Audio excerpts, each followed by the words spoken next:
Hello there. I'm Paul Mason. When I'm not kicking back to some Max Boyce or out picking the beautiful daffodils, I like nothing better than listening to Real Politik, the only podcast that understands social democracy correctly from a Marxist perspective. Anyway, the important things in life. Maybe if you allowed more wrestling content on the main podcast. Yeah, maybe. Sorry, I forgot we're in the middle of the wrestling elections. That's right. I mean, we should drop the election thing, and we should just do a wrestling cage match, you know, and whoever wins that is the prime minister. I do not want to watch Rishi Sunak and fucking Keir Starmer wrestle. I don't want to. Everyone wins, though.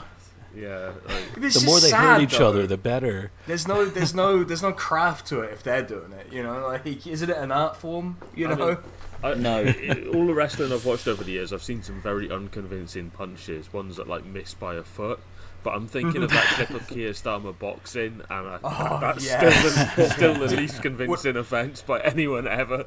I know that like he offends me a lot. I know that like George Galloway is the worst cunt alive, but also the fact that George Galloway responded to that like weak punch video with like him boxing is probably one of the funniest things that has ever happened. Yeah. Keir Starmer not being the worst cunt alive. Are you having that? George Galloway's the worst cunt alive outside of the Labour right. Yeah. Sure. I mean, personally, I guess I'm more against Nazi Germany than you are. I don't. It's already gone off the rails. What's going? Like, it's been a while since I've been on. How has it gone off the rails? This is tame stuff. This is before the watershed. Real Politik. We're no longer constrained by woke on this podcast. I'm not feeling exceptionally confident about election night, to be honest. If this is how long it's taken to get here. No, it's fine because we'll have lots of time to plan every minute of that precisely. I'm sure that'll be fine and go according to plan. Yes. I'm not even drinking. Well, we can factor in the results of the election anyway, because this shit is rigged, predetermined. That's right. Nothing that happens is going to change that the fix is in.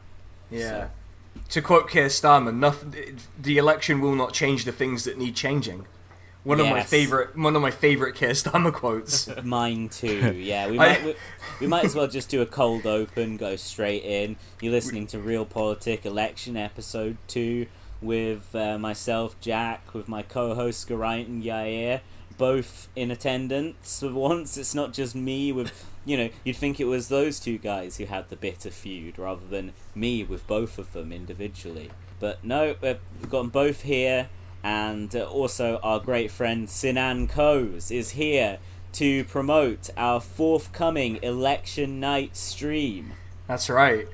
We do it over on twitch.tv/SK the Crusader. We're going to have a great time. We're going to have be so good. All sorts of horrible things happening.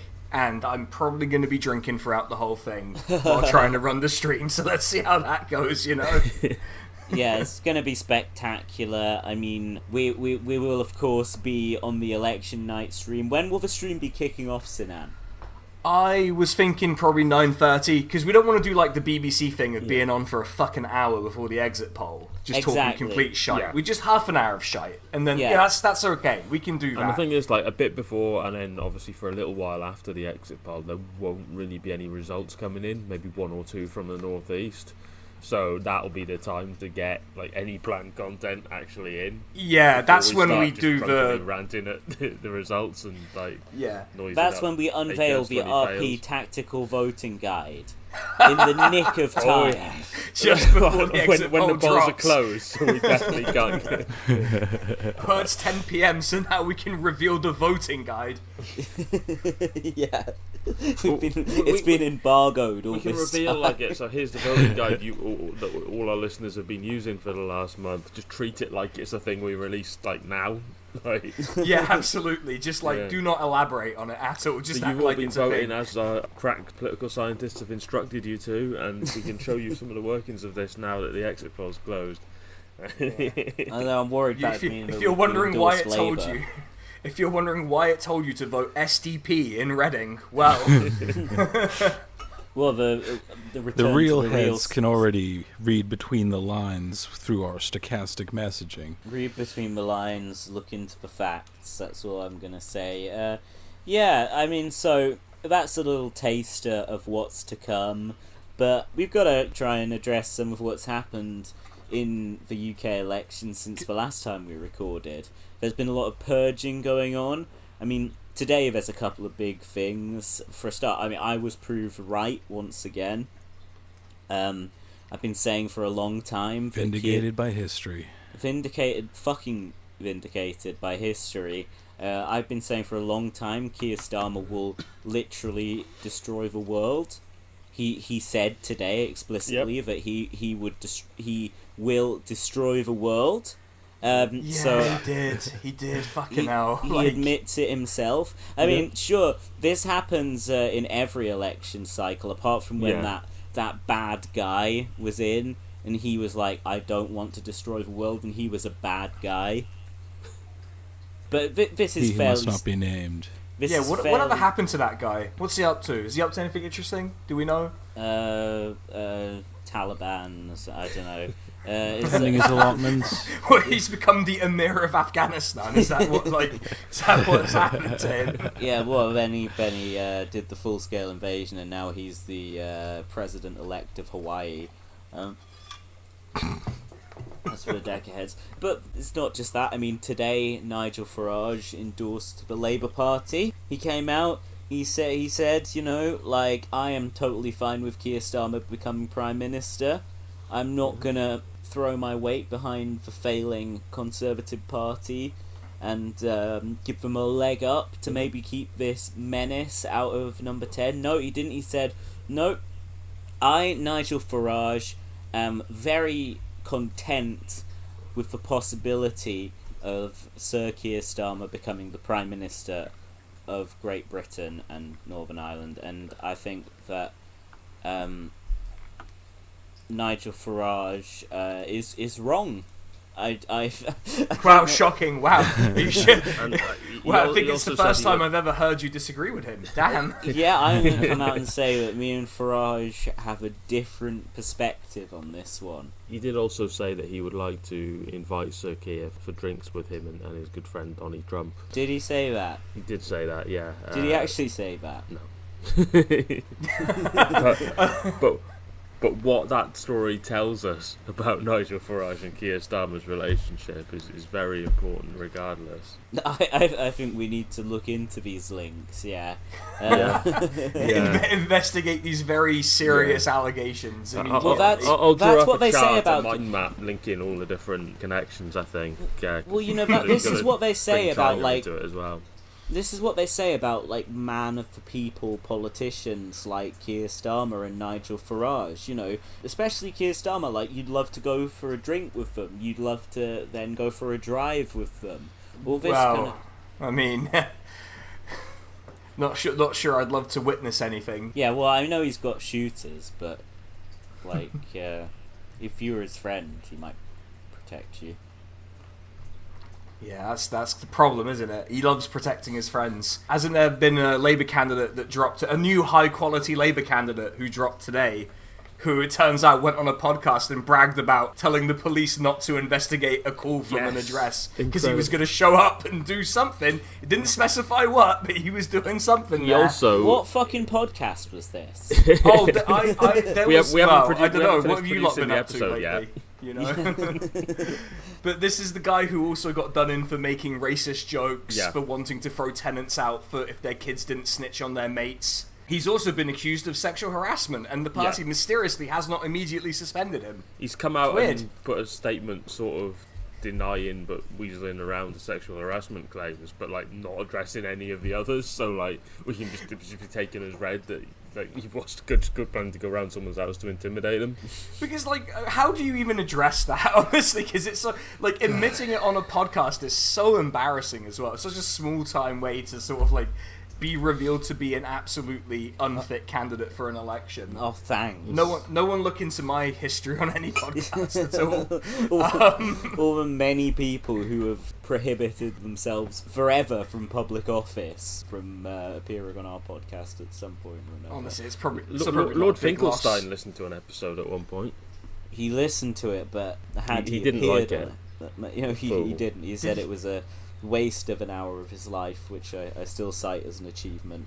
Mm-hmm. Well, I was trying to remember when this was, because I feel like I'd remember it, but fucking hell.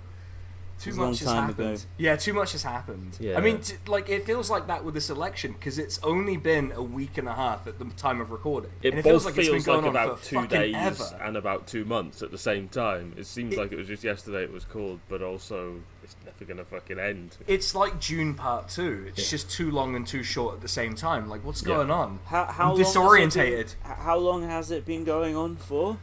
Like a week and a half. Yeah, okay, that makes sense. Yeah, because we're on the eve of the first debate, which I'm sure will go down really well. Because someone was like, it was almost halfway over, and it's like, it's not quite, is it? We've got like we've got an entire fucking month at least. A month and a day, yeah. Come on. But that's good. This is like, there's that film like The Last Day on Earth or whatever, where it's like the world's about to end, and it's just about Willem Dafoe like trying to have a last day. I haven't actually seen this film. It's just, but that's kind of how I am. I'm just trying to savor this last month before the dictatorship assume office. Yeah, that's really why I'm going all out and just showing up on podcasts and doing an insane number of YouTube videos and stuff like that. Just because, you may as well go out. I'm going to be done with the politics stuff after this election. I'm done with it. He said he said he's going to destroy the world with a nuclear bomb. So it's like, what more do you need? It's like, okay, I've been saying that the world will end on July the 4th, and people are like, no, that's silly, that's over-exaggerating. It's like, okay, he didn't literally say he would drop a nuclear bomb as soon as he got into office. But, really you're just counting the days. You'd be tempted, though, wouldn't you? Like, a little tempted. We don't know what the sinister agenda is when these people get in. Oh, I don't know, they're gonna turn out to be secret socialists, so I've heard. Yeah, no, I think they're gonna drop a nuclear bomb at some point. Well, I mean, one of Labour's most now notorious candidates up in North Durham, didn't he once say that you could potentially drop a nuclear bomb on a remote bit of Russia as a deterrent? Like he picked like Chukotka or something. Which, by the way, is not how deterrent theory works. Russia would immediately escalate to de-escalate and would destroy most of the country in that escalation. So that's great. That's a normal average Labour candidate at this election, to be honest. Somehow Luke the Nuke has not ended up being the most egregious person they've picked. Yeah, which is impressive, actually. Mad. He is such a repulsive figure. Like, at the end of our last episode, we briefly mentioned that Luke Akehurst at that point might be selected as a Labour candidate. Then very quickly he gave himself a rubber stamp on the NEC, and he is officially the candidate for North Durham. And he had a very eventful little meeting yesterday where like he fucked up a children's party, and there were like counter protesters and fash people turned up, and that was just his wife. And oh my god, his wife! I found out about Mrs. Akehurst, his wife, my new favourite character, in fucking medical scrubs or something, just wearing like a duvet. The thing is, I can't conceive of a person who manages to get into serious enough beef as a political candidate with a children's party.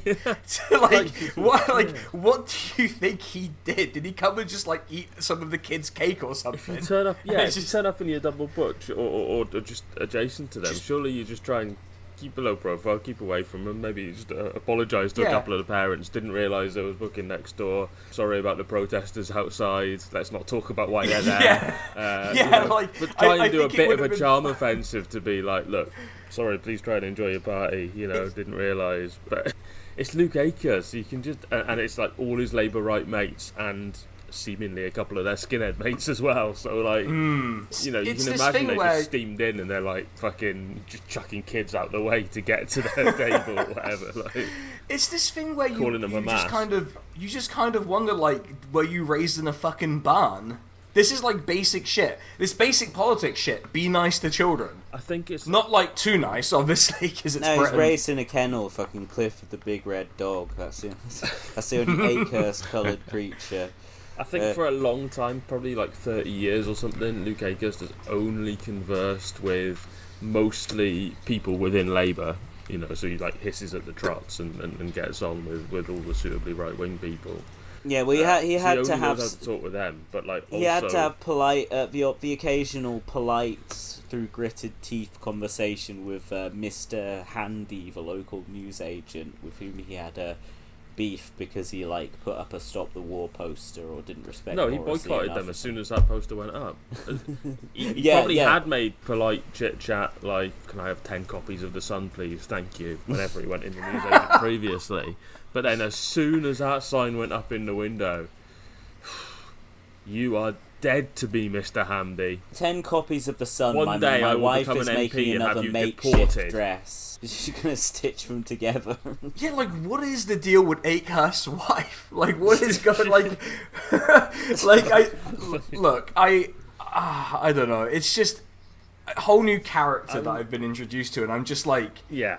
In awe of it. I'm in awe of all of it. It's of incredible. Yeah, of course. A Labour councillor! No, but first Welsh voice of the episode. I know they say, and it makes perfect sense, that everyone's got a partner out there for them somewhere. It's just meeting the right people, and you can fully understand that. You all think of examples where you're like, okay, didn't think they'd find someone, but they did, and it works well.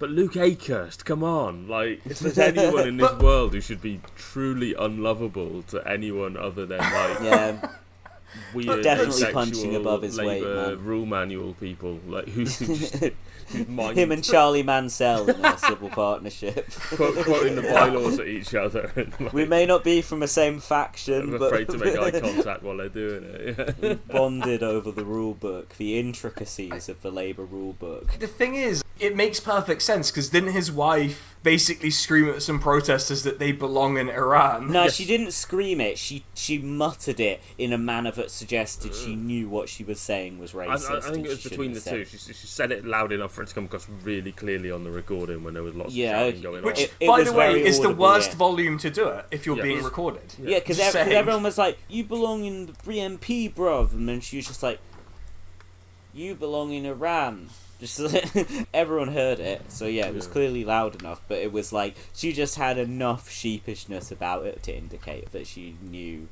it was a bad thing to say. Fascist imposter. Your politics belong at the BNP, mate. Palestina. Yours belong in Iran, but we're not shouting about that. Palestina. Are you looking at fucking Iran people when you say that?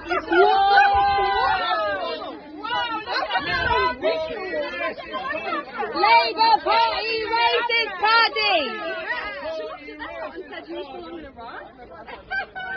Can we maybe go back to Akehurst in a bit, because I have just remembered that Yair doesn't have very much time. Okay, yeah. So, he has contracted... no, Yair's all good in that regard. 6 months, they say. He's got a terminal case of election fever. Yeah. I get to vote in 2 pointless elections. Yeah, that's true. You're going to vote for Anatolian Redka, right? Sorry. Yeah, probably, I don't know, vote Green or something, because fuck them. Yeah. So what we decided to do here, in a brand new segment that is entirely legally distinct from Stump the Buff from On Cinema, we're not just ripping off all their ideas and shoehorning them into our podcast. We're doing Quiz the Yank, whereby we take the one member of our crew lucky enough not to be in Britain at the moment, and bombard them with arcane questions about British politics to test how sharp they've kept their knowledge since leaving the country. And as is tradition, even though it's the first time we've done it and it's legally distinct, if you get 50% or better on these 6 questions, because I've got 6 and one of them we've already kind of given away just from the chat, so okay. Jack said he had one, so that works out perfectly. I have got one indeed. Yeah, if you get 50% on these, we will reward you with a large sum of money. Asterisk. Yes. Beautiful. Terms apply. 50%. It means we'll I send feel you I your should monthly take say of the Patreon now. when it comes in a few days. Yeah, I should say now that I had to Google Nigel Farage endorses Labour just to check whether Jack was joking earlier. So this bodes well. Yeah. It's true, because I say everything on here like I'm taking the piss, so it's sometimes very, very hard to tell. We're on so many levels of both real and ironic fake news on this podcast now. I just meant to anyone who skips 20 episodes and then comes in cold. Yeah, I meant he spiritually endorsed Labour. You know when what was it Euston Manifesto dickheads used to say someone was objectively pro-terrorism or something. That's what I mean. He's objectively pro-Labour who are terrorism. Yeah. So I think we should. I definitely think we should. This game is a good idea. Yair has always struck me as somebody who, though he may not live in the UK, he's kept very much in touch with our politics, our culture, our traditions, our values, and mainly through this podcast. So he is fucked. Well, I don't know, Yair. Does Hassan ever talk about the UK on his streams? Bits and pieces, not that much. Which bits and pieces? So, the important places: Ilford South, Durham, North Durham. He's talked about Kitty Starver a few times. Yeah, there you go. You know him that, because we don't call him that on here. We generally just call him cunt. We sped run past that phase after about 2 weeks of him being leader, and that was us biting our tongue. That was when I was calling him Sir Smear Starmer, because that one Tory MP did it, and I thought it was. Yeah. I thought he was onto something. Yeah. All right. Yeah. So, sorry, Grant. Actually, were you saying something? Do you want to do your question first? Because that would make a bit more sense with the ones we got. I think that would make a lot of sense. Okay. So, welcome to the new Real Politics segment, Quiz the Yank, in which we will be testing our American co-host Yair Rice's knowledge of all things arcane, British, and political. So, first up, this is a tough one, Yair. This one may test you to the very limits. Are they multiple choice or? No, not this one. I haven't given it that much for. Okay. So, question 1. The lobby of which foreign nation controls everything about British politics and is, quote-unquote, pulling the strings of the British nation and people? The United States? That's not the one I was going to say. Is it the 51st state, Israel? Yes! Yeah! There you go. As as Eric Clapton said in his interview with The Real Music Observer on YouTube the other day, Israel are running the world. What is this? The Spanish Inquisition? And it is. Yeah. It is. It's AIPAC, it's the lobby. And for a while, Israel's running the show, running the world. Eric Clapton having an incredible talent for learning about an issue for the very first time and within about a fortnight having the worst possible take on it. Okay, so you are 0 from 1 so far, but you've still got plenty of chances to make this back. Yeah, don't panic, okay? Hang on, wait, did he not get that one? Oh no, because he got it wrong first, didn't he? He said America, so he didn't get it. Sorry, The next question, and only this question, is a picture round, okay? So I'm going to put a picture in the Skype chat. Okay. Okay, for anyone listening to this, because I didn't really think of the actual format we do everything in, it is a bright red image of Mr. Robert Lagan.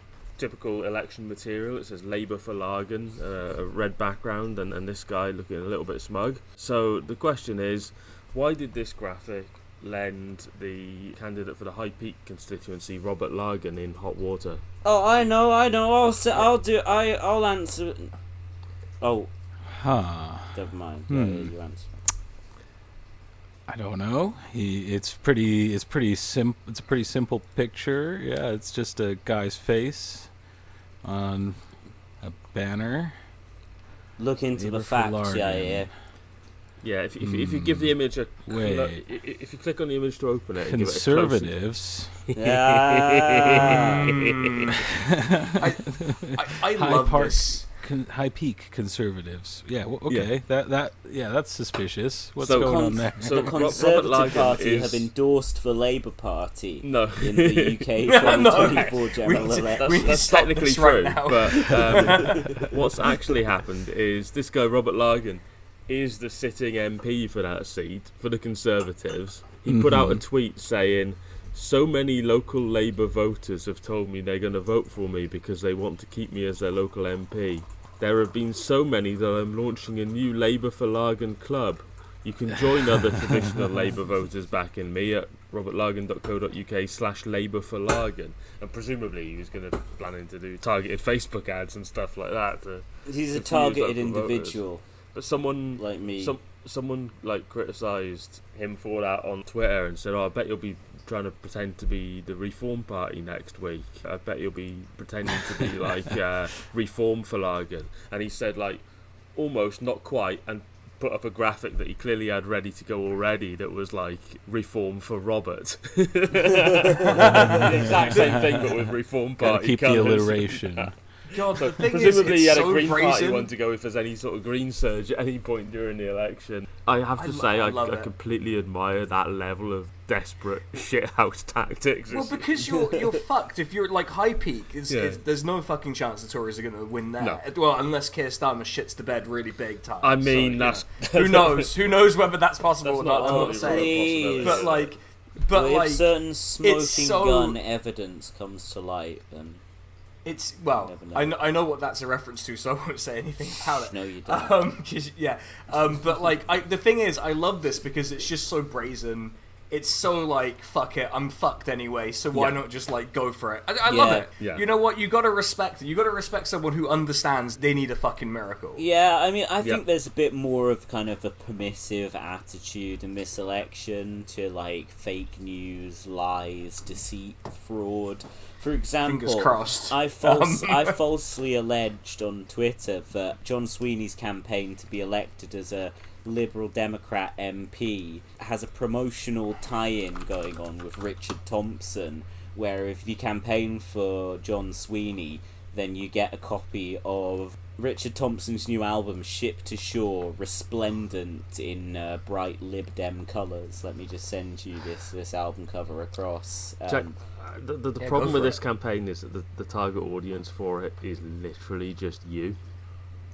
It got several likes. But that is a hell of an album cover. Fucking hell. I've not got several. That's such a two exaggeration. It's a lion. Is it? I thought it was 3 up. The number of accounts are being exaggerated for political purposes. Yes, I think. Exactly. So, oh shit. Sinan, I'm suspending you from our podcast. Get him out. Damn. hate to see it. Yeah. Anyway, you can see the album cover there. Anyway, John Sweeney himself found it very funny, which is what I'm talking about when I say that there's a permissive attitude to lies and electoral fraud and bribery in this election. I made this false allegation. We all had a bloody good laugh about it. I bet Michael Crick saw it and he thought, "Ha, what fun and games." Because he's focused on the real corruption. He's not looking into this kind of rubbish. I'm just kind of trying to get Michael Crick to come on the stream. Do it, yeah. Yeah, like, because he's the thing is, because journalist. I DM'd him some dirt on Acast, and he replied like, I don't know, 20 minutes later or something, with just like really sort of full of typos or like bad grammar, like, "Great, sorry, not got time to do all this," as in thanks, not reading that. Not clicking those links. Cheers. I understand it because he's doing all the Tory selections as well, and that's like 300 selections in a week that he's trying to cover. But like, sorry, I should say I did this on his Tomorrow's MP's account because he's had me blocked for years on his Michael L. Craig account. Yeah. Like, who are the Tories going to fucking dredge up? Jesus Christ, that's going to be a gold mine in itself, isn't it? Might be Seb's chance. Yeah, so far they're still not dredging up Seb Payne. He's on a shortlist. He's on a 3-person shortlist. No, he isn't. No, he isn't. That's someone else with a similar name. Oh, really? No. That was literally someone called Sarah Payne. So people were just joking that he was just going to turn up in drag and be like, I'm not Seb Payne. Man. That's funny. This is what I miss because I'm not on Twitter anymore. Like, I miss this shit, you know? Like, I think he's got on some long lists a good few months ago, and then as soon as it gets put to the members, he comes last every time. Like, they hate whatever he's doing in there. Well, because even a bunch of Tory activists hate him I've got him and on find a him long repellent. list of cunts. A long list in the Richard Nixon sense, yeah. Yeah. Right, so anyway, well done, Yaya. You are 1 of 2 so far.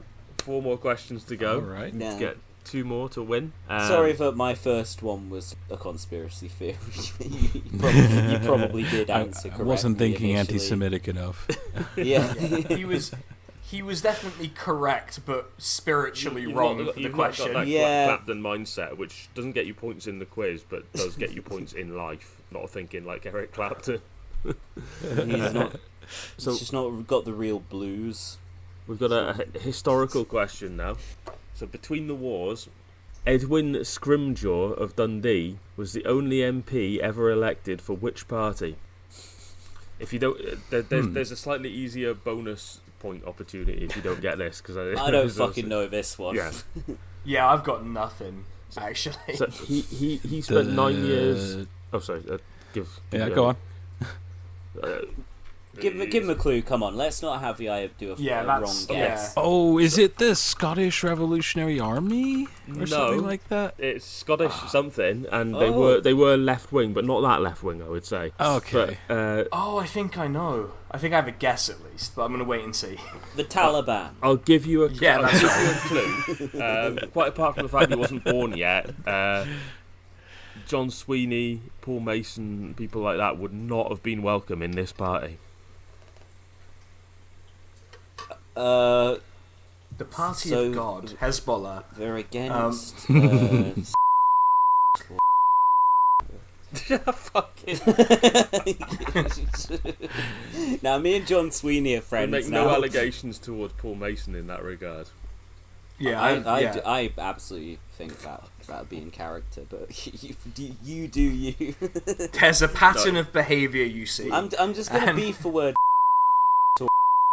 So the rest of the words, so the rest of the conversation will be fine. We can say whatever we want. Okay. I do remember reading about some mad guy who is in like a one-man Scottish spin-off of the IRA. And that's my. I don't know what you're referring to. Not quite. So it was the Scottish Prohibition Party. That was my guess. Yes. I know I said it after the fact, but it was my guess. That's prohibiting Scotland? Or? No, it's alcohol. Like prohibition, that would be an as English in, party. like, okay. Which was going on in America at the time with banning alcohol. They basically wanted that for Scotland or the UK. No, they were otherwise quite a left-wing party. And that must not have been very popular. They had actually split before he became an MP because his old election agent formed the Socialist Prohibition and Reform Party, almost literally the Prohibition Party ML, like incredible stuff. They split because one of them decided he actually really liked drinking. That would be a very funny end to it. But no, he held a seat for 9 years, and then the party was disbanded against Scrimgeour's wishes a few years later. But as I said, that's a very difficult question, so I've given you a bonus related follow-up question to try and score the point. All right. The point. When he won the seat in 1922, which very famous British politician lost the seat that he won? Who did he chuck out of Parliament? Mike Gapes. Mike Gapes was alive then, and looked exactly the same as he did now, but he was not an active politician in that era. He was in Austria at the time. Yeah, for some mysterious reason. For some decades. It wasn't, I don't know, Neville Chamberlain. No, it wasn't. But you're on the right. It was Winston Churchill, the former Dundee MP. I think he gets half because he had the right idea there. he had the right time span, but I told him the time span. That doesn't count. I thought Churchill would be too obvious. Literally his enemy. That is what a Yank would say. So Winston Churchill was chased out of Dundee because I was going to say, wasn't there a riot about Churchill? Borderline, yeah. People got so fed up with him that they just banished him from the city. It's not surprising given his post-war career. Mm-hmm. He was MP there for quite a long time, but there's one plaque in all of Dundee commemorating it, even during the phase where he was winning greatest British person of all time. And wouldn't he have been a Liberal MP back then? Yeah, he was a Liberal MP. Yeah. But that still broadly translated to quite right-wing in quite... what is a very left-wing city. Liberalism doesn't translate to quite right-wing anymore. Now it's... These days, now we're cool with the someone says they're a liberals, liberal, right? I'm jumping right in as a leftist. Yeah. So, question 4. How many nuclear warheads does Labour PPC Luke Akers think would be needed to destroy a major city? There's a bonus question for this as well, because chances of you guessing it exactly are quite slim. It's either very low, he thinks they're very powerful, just one could wipe out a massive metropolis, or I don't know, it's a lot. I'm gonna go with 8. I mean, your instincts were right in going for a lot, but no, the correct answer was 40. There's a bonus question, okay, and you're starting to think through it already, so that's good. In the same tweets that he outlined this, what did Luke Akers suggest might be the purpose of launching just one nuclear warhead? To take out a terror cell under a hospital.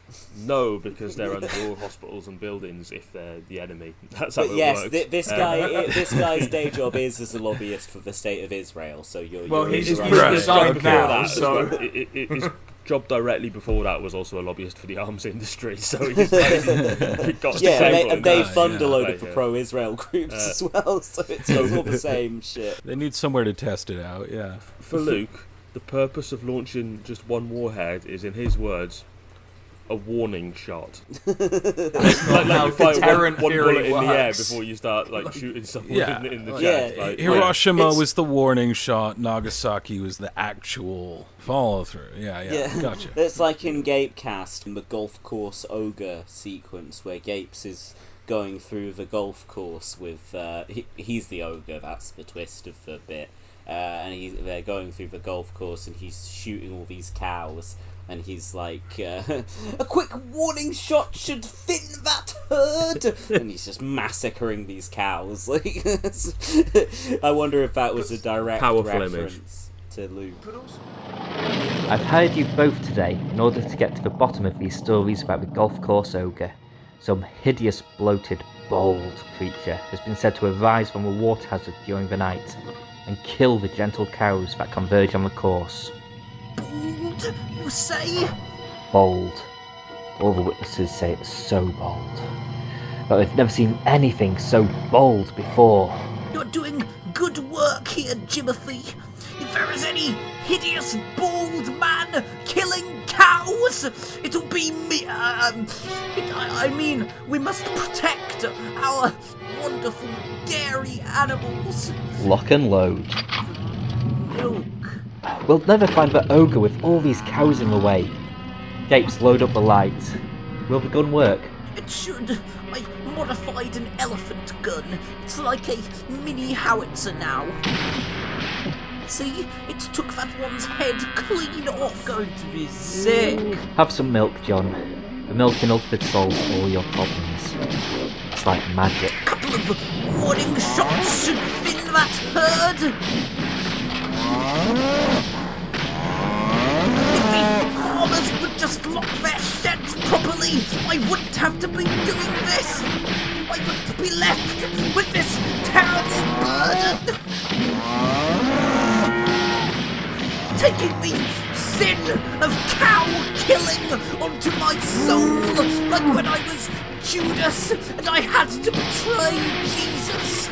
You were Judas? Yes, in the pantomime last year. Oh yeah, you were great. And not at all anti-Semitic. Those allegations were simply a politically motivated smear campaign by establishment panto critics. I've never seen a panto with 3 ugly sisters before. Ah! Sorry, Timothy. Grazed your ear with that one. My mistake. It's just another war wound. You get these things when you're an investigative journalist. Sun's coming up now anyway. Guess the ogre was just an urban legend. Let's head back.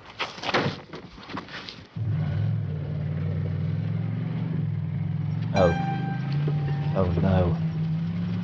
No, he is real. Look at all these cows he's killed. My God! The ogre strikes again! He must have killed all these cows behind our backs! Look at this one, it's taken his whole head. What sort of hideously bold creature could do this? I'll need to keep investigating. Same time next week, Mr. Gapes? Same time next week, Timothy. Don't worry, we'll catch him one of these days.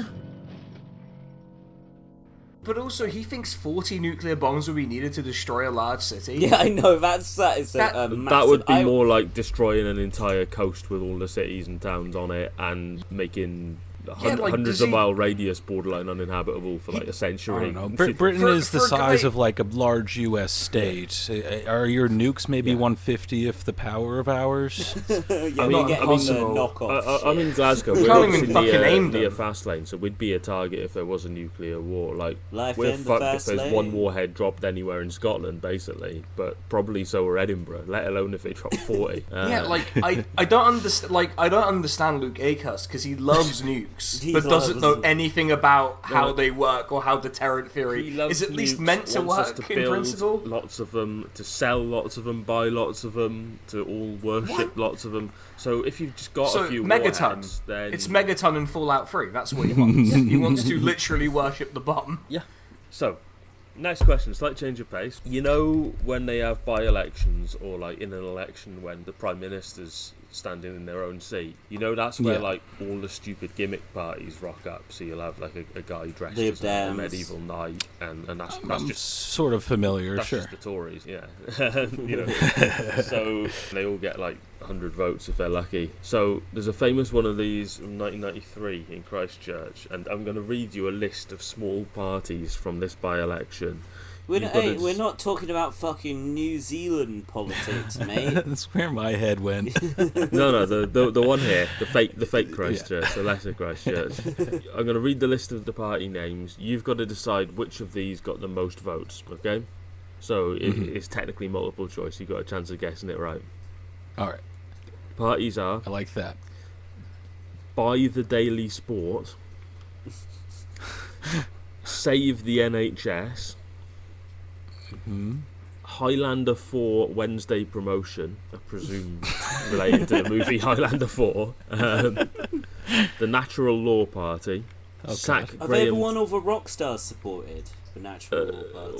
All the slightly weird ones, yeah. Very, very briefly, yeah. I think Clapton might have done, you know. They used to stand at like every election for like late 80s and early 90s. I don't know anything about them specifically, but Natural Law always takes me to creepy places. There's more to come as well before you make your choice. There's the okay, sack Graham Taylor candidate. Graham Taylor was the unsuccessful England manager in the early 90s. To be fair enough, you know. Carlton Palmer and people like that. Alfred Chicken. Named after a moderately successful Nintendo game, an Amiga game. To have a moderate in the race. And Ian for King, for whom the candidate was not called Ian, by the way. Excellent. So which of those do you think got the most votes? Bear in mind we are talking very small totals for everyone involved here. My instincts are telling me to go with the football, sack the England manager. He's got it. He's spot on. Yes! Hell yeah. Now 2 for 5. He's got a chance here. I'm back in. Winning the big prize. Winning the money, lots of money. Which is, we give him the money he's entitled to every month anyway for his work on the podcast. Big sack Question of cash. 6. Big pressure here, you need to focus, get this right. So, the Alba Party MP, Neil Hanvey, who was elected with the SNP and then split to the slightly cranky Alba spin-off, who were basically like the SNP if they were TERFs, and really angry that there wasn't like a referendum every year. So Neil Hanvey, he hit a scandal for which of the following reasons? Is it A, sharing anti-Semitic conspiracy theories about Soros being a puppet master and all that? B, publicly favouriting YouTube videos about things like astral projection, UFOs, David Icke, Jar That's Wobble. just out of line. Jar Wobble based tutorials, all the usual. C, sharing an anti-vaccine platform with disgraced former footballer Matt Letizia. Or D, all of the above. Oh, well, I mean, test taking suggests that when all of the above is an option, I gotta go with that.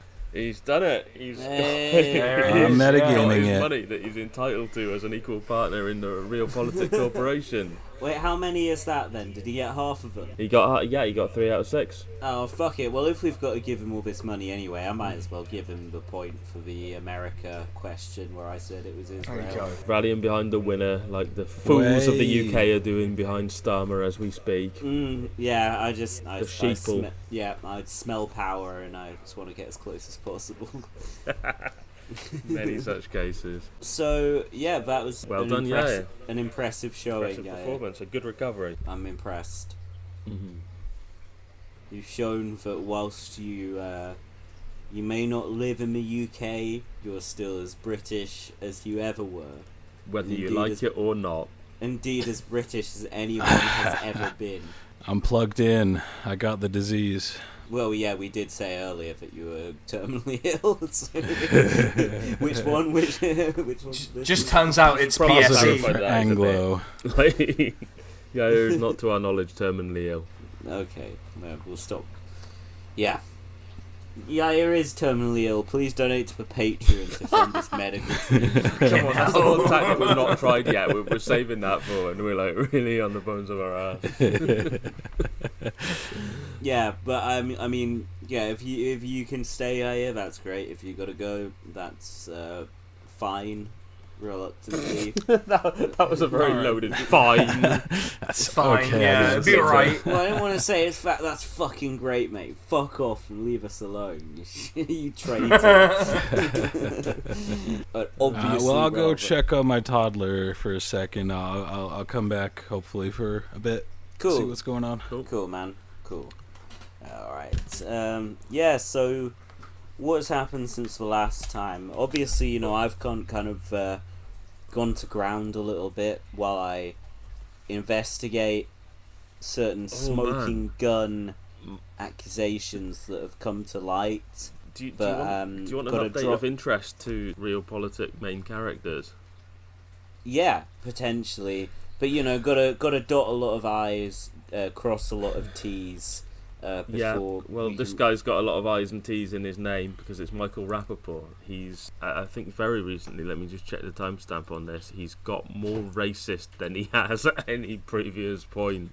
Oh, yeah. Oh, is this the picture of all, the Israel monkeys? What? That's not what I'm calling it. That's the way of putting it, yeah.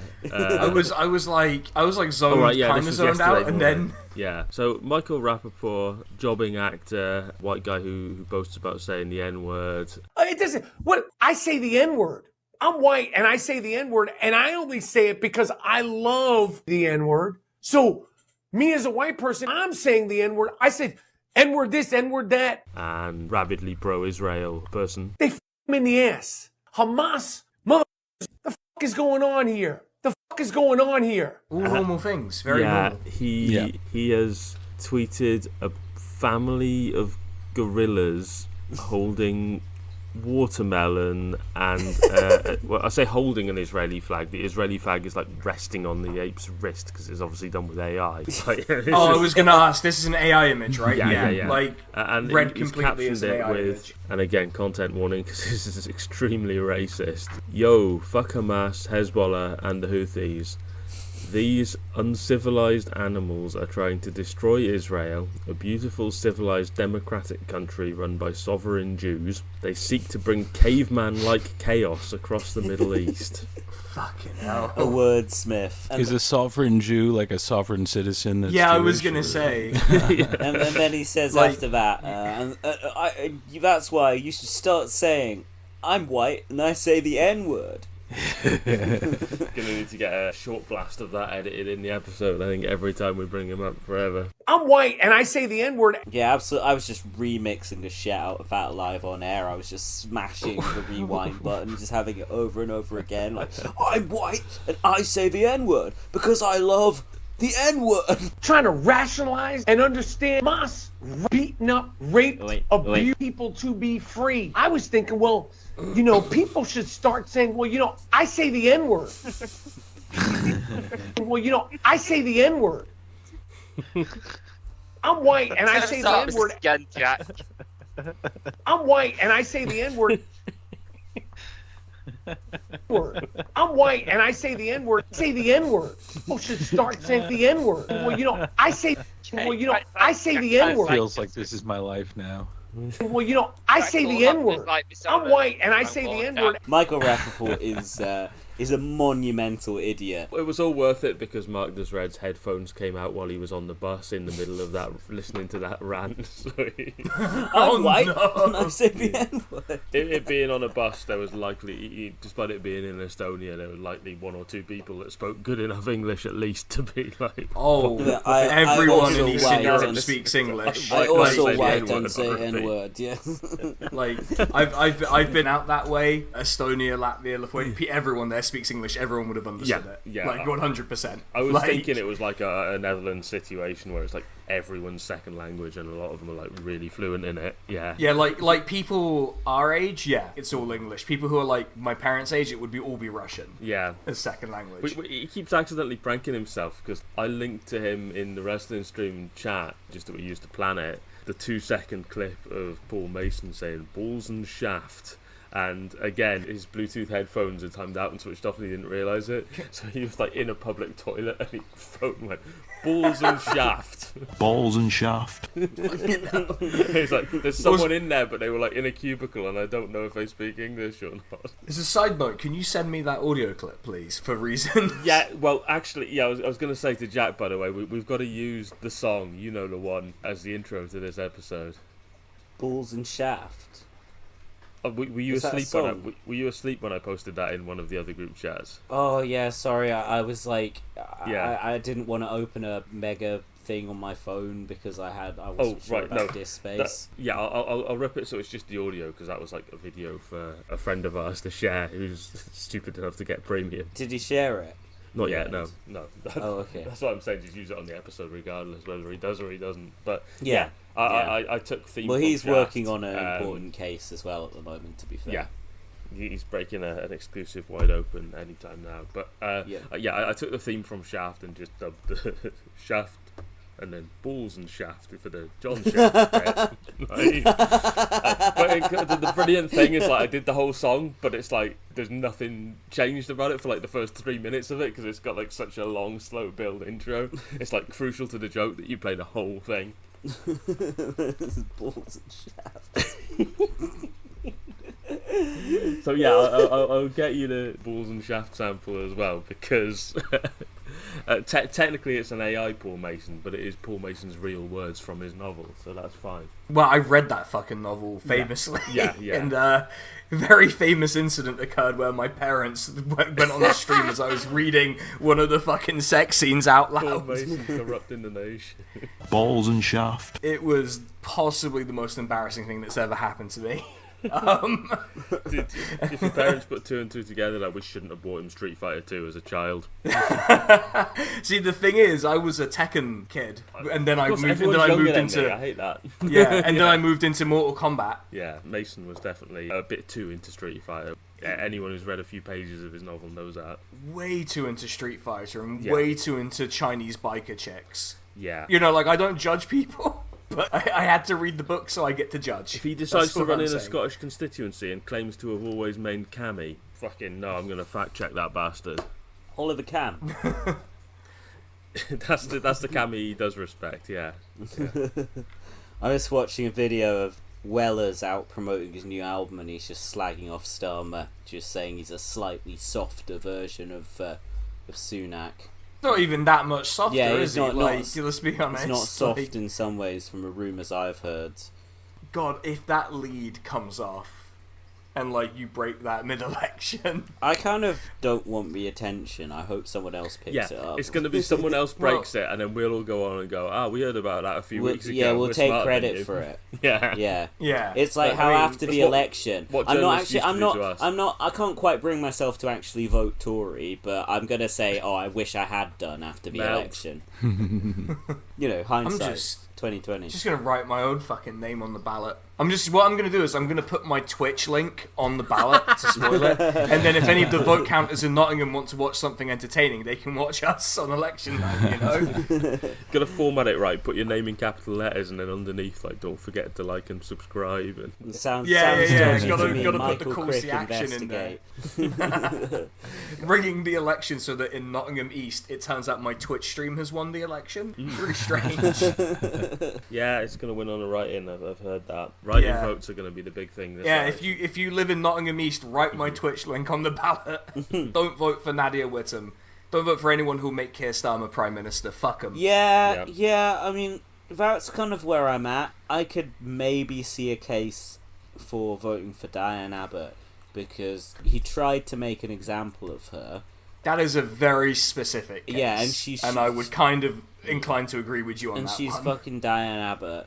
She's an important figure in 3 sectors: the broad left, the Labour Party itself, and the black community, and I guess you could say ethnic minority communities more generally. She's a very significant figure in British politics, but even just aside from that, it was wrong for process to get rid of her.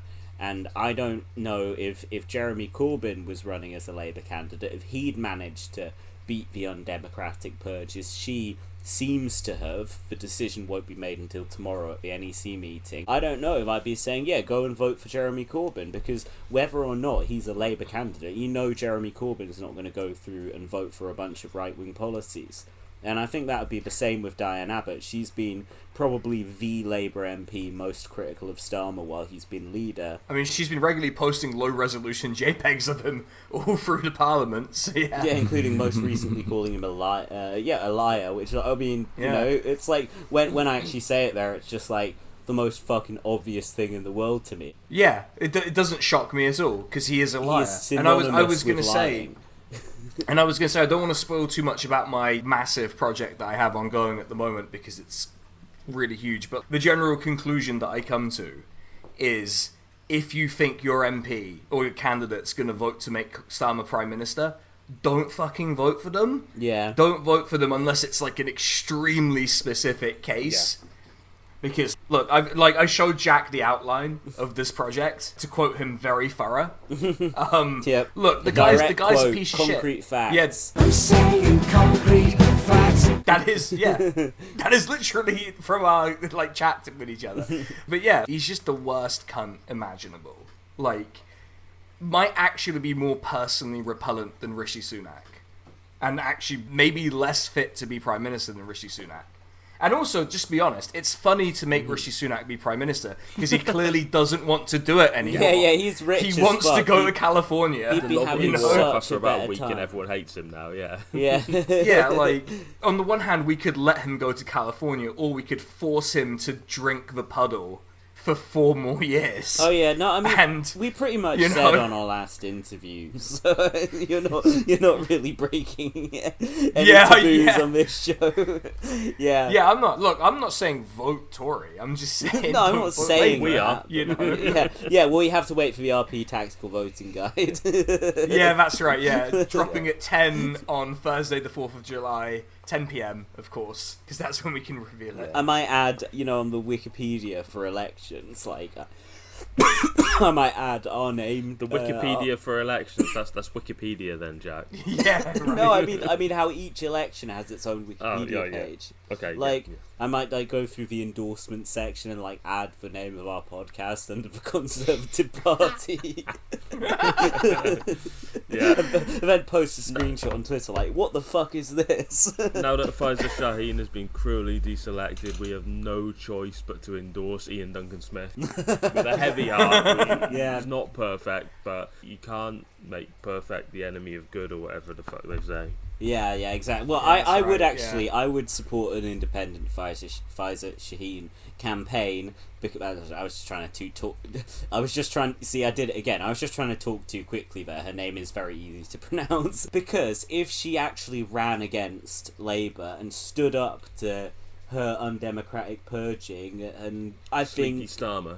Yeah, Sleepy Starmer might be caught dozing on the job, you know? It is incredible that Labour are creating these potential lightning rod independent campaigns against them when they don't have to do it at all. This is unnecessary. This doesn't have to fucking happen. It's like, because Jeremy Corbyn was a Labour MP, of course. Tony Blair was not able to get the Iraq war passed through. They could probably manage with like a couple of these people in there, but no, they've got to fucking make an example of them. Like, that poll lead, it's pretty wide. Like, how much of that is like Jeremy Corbyn not being a Labour MP adding to it? Really, overall, that showing that they're not him by being right-wing as fuck wouldn't do? Yeah, it's paranoia. It's paranoia. Part of this is just like, I think Jeremy Corbyn said it, that like behaving like this is a sign of weakness. Yeah. They're terrified that they're going to end up with a majority of like 16 or something, and then they'll be beholden to like a group that they hate. Yeah. But if that happens, I'm not saying it will happen or it's whatever, then it sucks to suck, doesn't it? Sorry, that's just how it goes. So my sort of like joking prediction is that it's a hung parliament where Jeremy Corbyn is literally the one vote that Starmer needs to get a majority. Then too bad for you, right? If that's what happens. I think it's unlikely, obviously, just because of how wide the lead is. But, you know, they're so afraid of needing to actually meet some people halfway while just fielding fucking Luke Akehurst up in North Durham and just giving him a safe seat that he might fuck.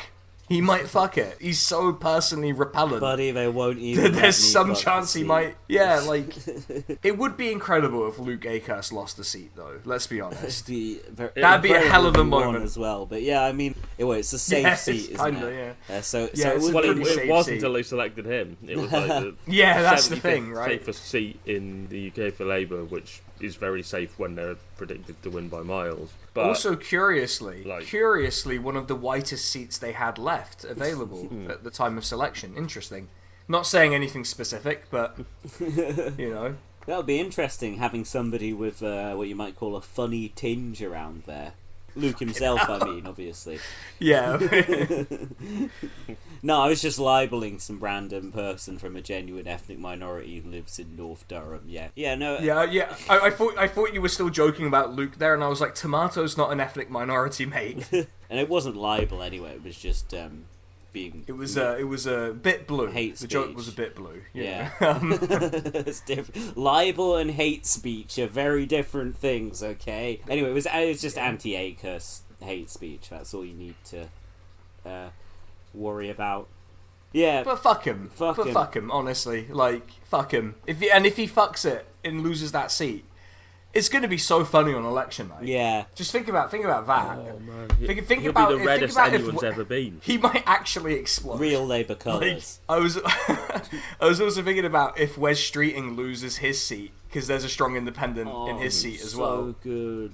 It would be incredible. His fucking petty little career thwarted after just so many years of being a fucking shitbag. The thing is, I've had people say, "Oh, they'll just put him in the Lords." I'm like, no, you don't understand how much of a fucking cunt Starmer's project is. Like, they'll abandon him the second he's not useful. Oh, I'd hope so. I'd really hope so, because some of the people who are just coming back into the fold, it's like, oh, Torsten Henriksen Bell, some knob-end who fucking advised. He's a tedious Guardian. I explain economics, and I'm explaining think it tank, this way. Yeah, right? Miliband advisor, think tank guy, New Statesman, left powerless 2014. He's now got a safe seat in Wales. Like, is he Welsh? I don't know. Fuck off! No, Well, with a name, I would have assumed he's from Sweden or something. Send him back. Fucking Swedes.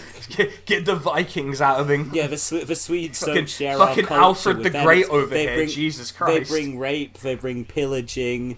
Users added context they think listeners should know. Jack was saying the same thing about the Welsh last week. No, I'm the best friend the Welsh have ever had. Keep Torsten Henriksen Bell out of Wales, I say. Oh, who's dropped the Henriksen from his name, by the way. It's just Torsten Bell now.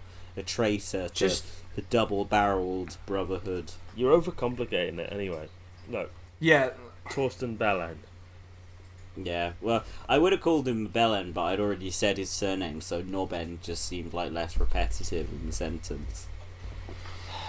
You need to connect with the people where they are. You know, you need to be simple, clear narratives that the Red Wall can understand. What are we doing? Joke populism now? Yes. Is that what's happening now? Yes. I'm an artist. I've been mainlining Roy Chubby Brown DVDs all week, and I've never been more powerful. Too fat to be gay, or whatever it's called. Or too gay to be fat. No, it's definitely too fat to be gay. Because everyone who walked into like an HMV or something during like the 2-year spell where they couldn't shift any copies of that was just haunted by the most repugnant cover of all time. Just like trying to pass that title, it's like you get to a certain point when you get so fat, you're like, I am no longer attracted to the same gender. It's like it's not just that you don't lose your libido, you're just like, I am now heterosexual as I have passed a certain weight threshold. It has this incredible graphic on it, which I think is mocking like the labels they put on supermarket food to show like how much fat, how much sugar and that there is in them. But it's something that you could 100% put on like Labour campaign literature when they're trying to posture as being really right wing. It says, warning, do not consume if easily offended. And the 4 quarters is divided into 100% live, 100% hilarious, 80% blue, 0% PC. So like even the non-blue material is still like racist. Yeah. Right, lads, I hate to say it, but I've got to run. You got to do your editing and such. Yeah, I've got to do my editing and also shutting the fuck up so my partner can sleep. What should we do, Geraint? Have we got other stuff that we need to touch on, or should we wrap up and do a shorter one? We should probably wrap up pretty soon. I'm up for the idea of just recording more frequently but shorter episodes. Also not then giving you too much of a headache for editing and stuff. Yeah, okay. But let's just stay fairly topical with the election stuff. Yeah, that's a good idea. I'm just thinking if there's anything else we need to like urgently address. Oh, I watched a bit of The News Agents earlier today. That doesn't sound very urgent, Jack. No. I don't think it's ever an urgent situation to go and listen to. I've never watched that in my life. I was like fuming to Sinan about it. I was just like, these smug fucking cunts. I was like saying that Lewis Goodall has like fabricated a fake working class backstory and is clearly like, he speaks like a man from the 1950s. The only person I've heard with an accent that plummy is Rory Stewart. I'm not buying it, Lewis. They've just said over and over again, well, I think the Labour leadership wanted to make sure that Diane Abbott had a dignified and elegant and graceful exit. And they just kept using those same words over and over again. It's just That's the line. Regurgitating the fucking spin from this John Sopel. What a cunt. And I forget what. Emily Maitlis like made one contribution in a little bit I watched, and it was so fucking dumb. It was just like she was calling in from like America or wherever she was elsewhere, and she was just like, oh, you know, you want to have some left-wingers in your party because a healthy debate and disagreement is healthy, is it not? Or whatever. And instantly, both the other two dickheads, John Sopel and Lewis Goodall, were like, Keir Starmer doesn't. Like, they all know he doesn't. You know, even fucking Emily Maitlis knows that Keir Starmer doesn't want anyone who disagrees with him in his party. Why the fuck was she saying that nonsense? I hate when podcasts minimise women's voices. Yeah, keep them out. Women out of podcasting, that's what I say. Alright, but for real, I gotta go. On that note, see ya, everyone. On that note. Yeah. Alright, thanks for coming on that strong note, see ya. Yeah, catch me with the boys from here. The boys from Brazil. The boys from Brazil on the election night. Yep. On twitch.tv/Escader Crusader. where we will be going all night. I've taken the day off work, the day after off work. Yes, I'm going for it. Yeah, we're gonna kill it. It's gonna be monumental. Jelly and I feeling when Akehurst loses. Loser. All right. Thank you, okay. Sinan. I will catch you all. Thank you for having me. Peace and bye love. bye. Peace and love. Yeah. Anyway, like, so I mean, I don't know. I can't be asked. Let me just look. Let me just look down the dude talking shit about Paul Weller. Can't believe it. No, we'll definitely. We all have to admire get his Jude stance on Palestine, but no one other than you actually listens to his music. Weller has been consistently critically acclaimed for the last 15 to 16 years. That's because it's been the same fucking music journalist that entire time, and half of them are John Harris. That's nonsense. This is just lies, and he was going through the motions in the early 2000s, but he rediscovered his mojo. He came back with some of his strongest and most daring records of his career. Okay.